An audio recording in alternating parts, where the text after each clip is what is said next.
Ejeren af Jysk er Lars Larsen og er landets førende købmand. Jysk sælger alt til boligen, og deres mål er at være førende inden for alt til soveværelset, badeværelset, vinduer, værelset og terrassen. Derfor kan man købe mange forskellige varer af forskellige mærker af Jysk til gode tilbud. Ud fra det gode tilbud bygger Lars Larsens idé på at sælge lidt billigere kvalitetsvarer end konkurrenterne. Dette har medført, at Jysk er blevet så succesrig og sætter kunderne og varerne i centrum for at skabe det bedste tilbud.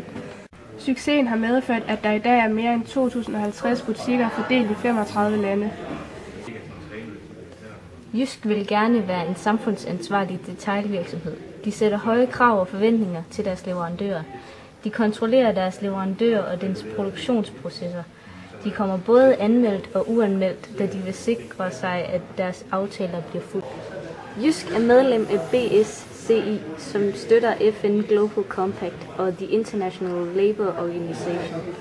BSCI er et internationalt kontrol- og uddannelsessystem, der har ca. 1000 virksomheder som medlemmer. BSCI's 10 principper er lavet ud fra en Code of Conduct, som leverandørerne til Jysk skal underskrive.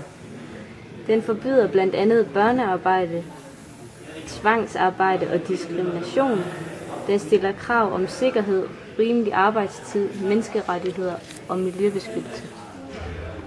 Jysk var medstifter af TFT, også kaldet The Forest Trust, i 1999. Jysk arbejder aktivt for, at ulovlig afbrænding og fældning af træer skal bekæmpes. Da Jysk er blandt Europas største forhandlere af havemøbler, er de FSC-certificeret, hvilket er kundens garanti for, at møblerne er lavet af træ, som stammer fra skove, der er blevet bæredygtige og med stor omtanke til miljøet. Over 80% af Jyskes havemøbler er FSC-mærket.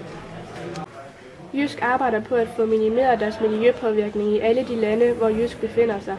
Men det er dog op til ledelsen i butikken i landet, som bestemmer, hvad der skal være mest fokus på. Men nogle af tingene, som man fokuserer på i landene, er investering i effektiv affaldssortering, hvor ting som pap og plastik sendes til genbrug. Fokus på at nedbringe den samlede emballagemængde og fjerne unødig og overflødig emballering. Plastikposer består af en tredjedel genbrugsmateriale fra blandt andet mælkekartoner og colaplastflasker. Da posen er blevet tyndere, så er transporten af poser fra Østen reduceret med 20% årligt. Jysk har nogle mærker, som giver forbrugeren en viden omkring produktet. Oeco-tekstmærket har til formål at sikre forbrugerne mod skadelige stoffer i tekstilprodukter. Mærket sikrer, at produkterne er kontrolleret for indhold af sundhedsskadelige farvestoffer og kemikalier. Mærket findes på blandt andet ca. 90% af vores sengelinned, laner og håndklæder. Fairtrade-mærket er et mærke for fair handel, der lever op til nogle minimumskrav for betaling, arbejdsforhold, demokratisk udvikling og miljø. Fairtrade-mærket sikrer blandt andet bomuldsbønderne en mindstepris for deres bomuld. Fairtrade-mærket varer bliver solgt i flere jyske lande. Derudover lægger Jysk også vægt på deres lager. De lavede miljøvenlige bygningstiltag. For eksempel bruges der mindre CO2 til opvarmning. Og for eksempel på deres lager i Uldum ved tilfælde af brand bliver afløbet spærret, så forurening bliver på grunden og ikke spredes til nærliggende sø. Derudover sparer de også 3800 lastbilkilometer dagligt, fordi lageret samler 15 tidligere lageradresser.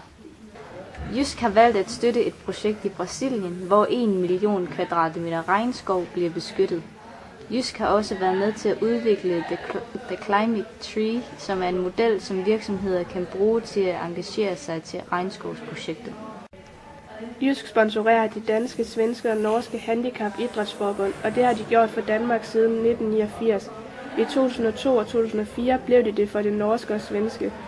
Jysk synes, at det var en fornøjelse at følge atleterne ved sommerens paralympiske lege i London, da de fik mange oplevelser ud af det. De ønsker derimod at bakke op om atleternes vilje og gå på mod.